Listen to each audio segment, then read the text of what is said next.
So what is up, you guys? Welcome back. It's that thundering guy. I know I've been gone for a very long time, but I was waiting for something good to come out so I could make a video on it. Don't blame it on me. My life is kind of hectic right now. I know I've said that a lot, but just excuse that. Anyways, Warframe, the sacrifice. If you haven't played Warframe, what are you doing with your life? If you have played Warframe and you haven't played the sacrifice, please stop watching this video, pause it, it will be right here where you left it. Go play the sacrifice, then come back, because there's gonna be a bunch of spoilers on this video and I'd rather not spoil you. Anyhow, now for those that have finished the sacrifice, well, the reason why I made this video is because everybody's going kind of crazy about the sacrifice of what's going on. So these are just my 2 cents. Just be aware of something. These are my opinion and my opinions alone. This is not something by fact unless I say that is something specific. That is a fact. Other than that, it's just my opinions based on the lore I know, based on what I saw, based on the quest. Don't take it for granted. Take it with a grain of salt. Anything can still happen in the game. We don't know for sure.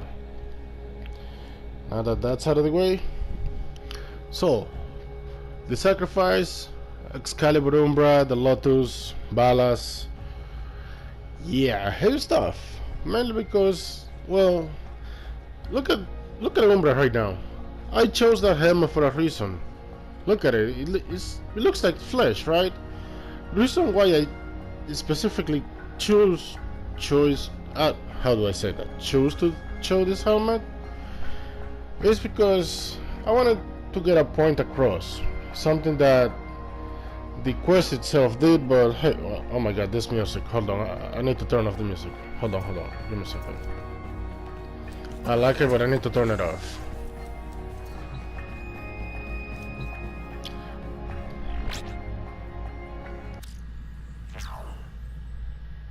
Sounds creepy, but much better. Anyhow, oh yeah, this is my quarters. Please don't make fun of me. Anywho, the reason why I wanted to showcase this is because the sacrifice just answered one of the questions that I personally had for a long time. I'm not saying that I was the first or the only person to have these questions, maybe you did, but it was, what are the warframes?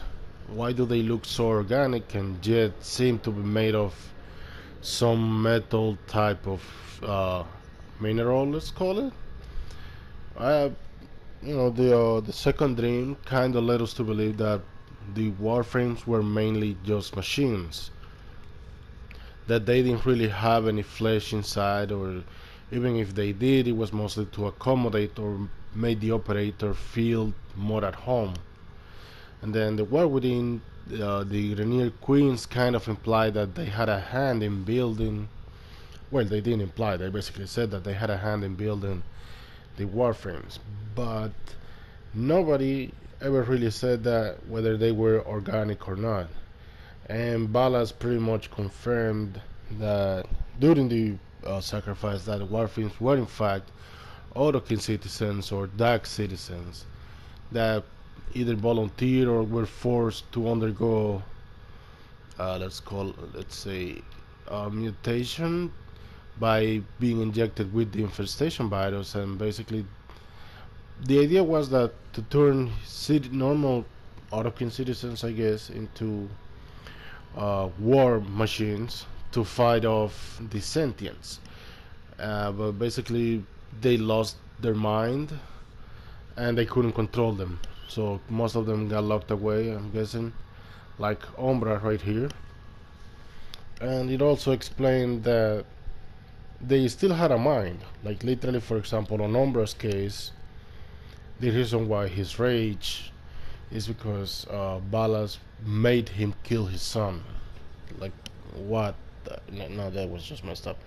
Anywho, but yeah, warframes were people and we are inhabiting other bodies, some other bodies. That's pretty creepy.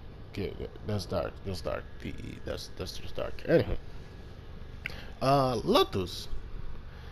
Yeah, that was kind of a bummer. Don't get me wrong, I'm still expecting, like, as far as I'm concerned, Lotus was or is Margulis. At some point, she must have been Margulis because she's kind of the only sentient that we've seen so far with a human body.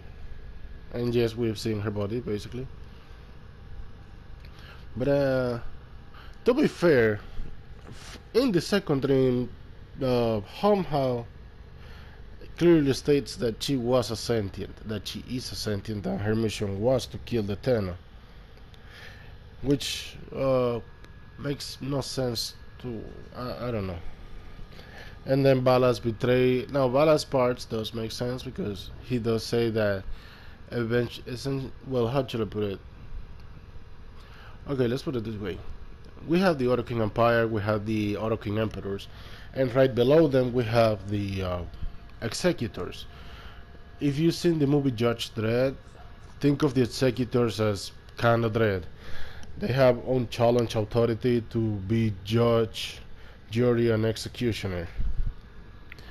And basically, they were loyal to the Orokin emperors.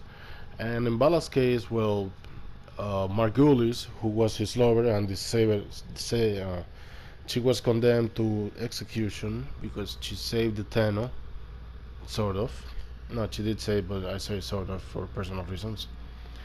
And Balas was one of the executors that was there, and basically he had to see her, his lover, just die to the jade light in front of his eyes.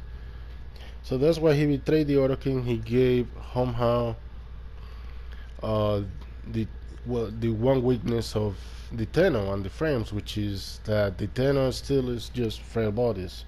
He gave somehow the coordinates or the location of the reservoir in Lua, which somehow being a sentient he couldn't reach, and that's why he used the Stalker.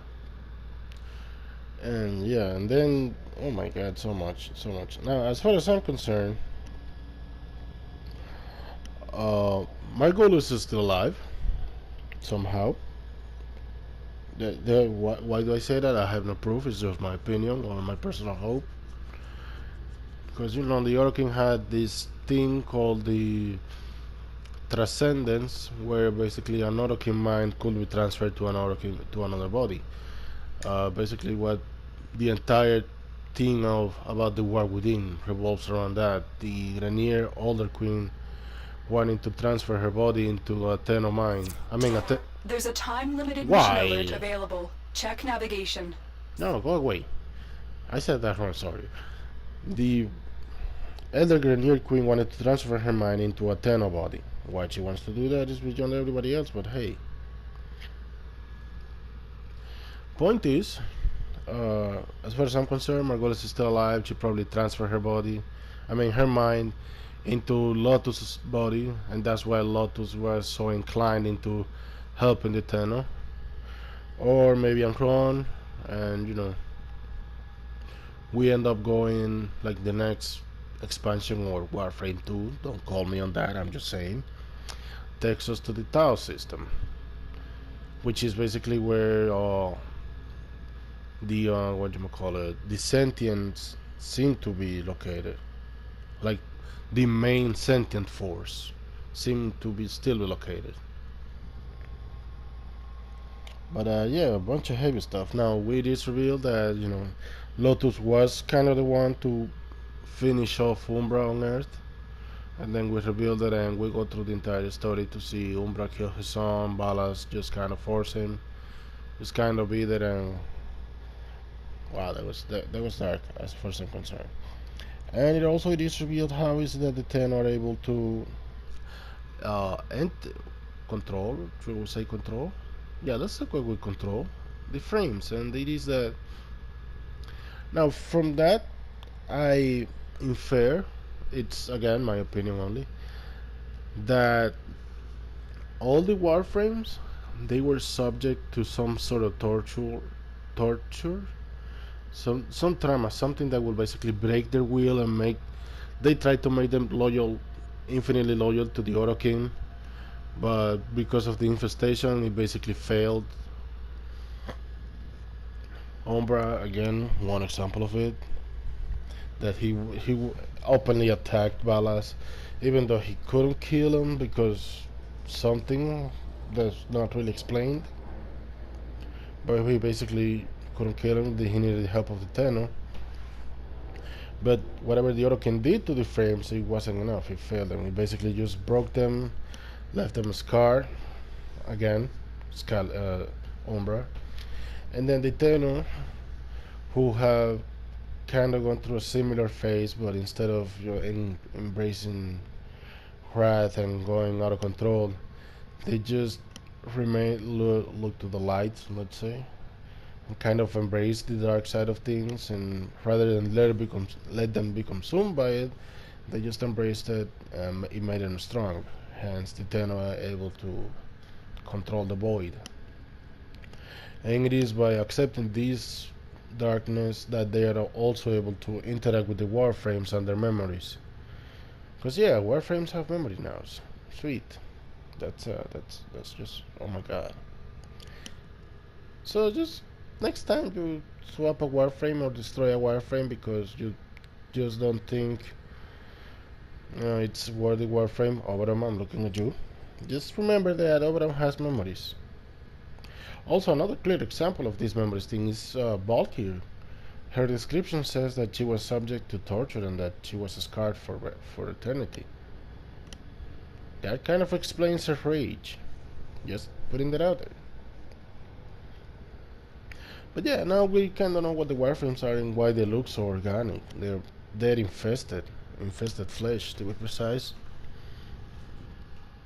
And that's terrifying for so many reasons.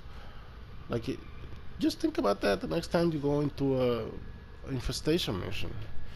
You're killing potential warframes. Nah, just kidding. Seriously, look to the right side. Don't pay attention to that. Just making joke. But my God, what will happen next? Nobody really knows. We're kind of waiting on it right now. But on a brighter note, a new system has me personally pissed off. Like really annoyed about it. Not because it's bad. I think it's actually a pretty awesome system. It's just I don't understand how it works. Like, is it a melee weapon? Is it a frame skill? What am I doing? Let me show you an example. So this is Umbra loadout. Let me change the helmet. I already showed my point. Let's see. Where is the Umbra helmet? Oh, here's Excalibur Umbra. There you go. Yes, finally. Looks normal now. You see right here? When I first got the Umbra Excalibur, I honestly thought that he was able to wield two melee weapons. I was like, wait, what am I looking at? Two weapons? I didn't read the name because because I'm that kind of person. I didn't read the name, and then I read the name and I realized, oh man, wait a minute, is that Exalted Blade? So yeah, now some frames are you're able to mod the skill of some frames. Example again, Excalibur Umbra.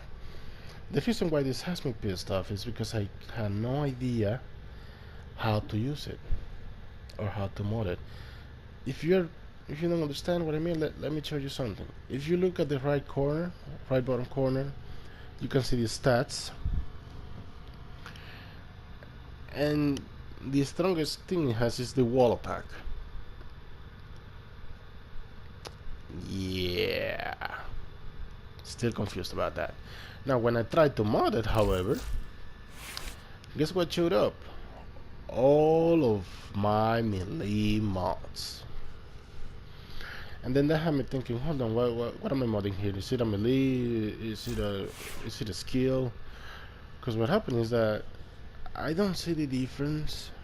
I honestly don't feel the difference. Like when you first get the Umbra in the story, that you're actually able to use the Umbra, and you look at the damage that you can cause, and then when you come back to the orbiter and you mod this skill, you don't really see that difference. Like maybe it's just me, I don't know. But look, even it still has Umbra and Intensify, which is stronger than regular intensify, at half, and combine that with umbral fiber and umbral. Well, point is, oh, by the way, yeah, new polarity, because why not? So far, only Umbra has access to it. Don't pay attention to this flow. Seriously, just don't.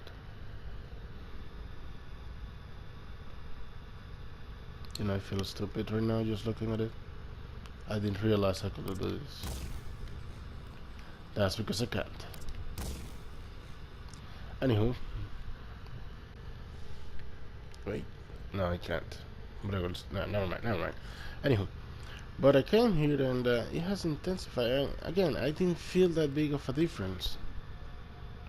After that, like, look. No, that's not it. So I'm like, am I lost or something? What am I doing? And that's the only reason why it has me pissed me off, because I don't understand it.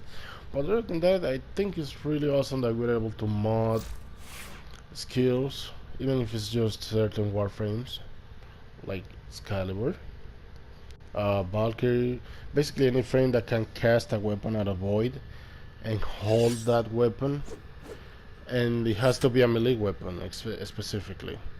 Like, let me show you right now. For example, I'm gonna use Mirage to prove to show my point. Yeah, Mirage Prime, by the way. Yes, I got my first Prime. Yay!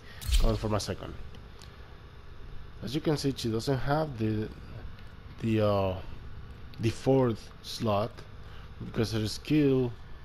She doesn't have any weapon-like skill. But but if we go to say Valkyrie. Bam! The Valkyrie talents. You see what I mean now, right? Just like only melee specific weapons can be done that. And I'm not done with Valkyrie, by the way, so she's weak. But again, still awesome system. Other than that, I just wanted to let you know I'll be making more videos, and thank you for watching, guys. Definitely thank you for watching. If you enjoyed this, let me know by whatever means you consider necessary. I'll be later making another video on Warframe, and that's about it for now. Thank you for watching, guys, and I'll see you around.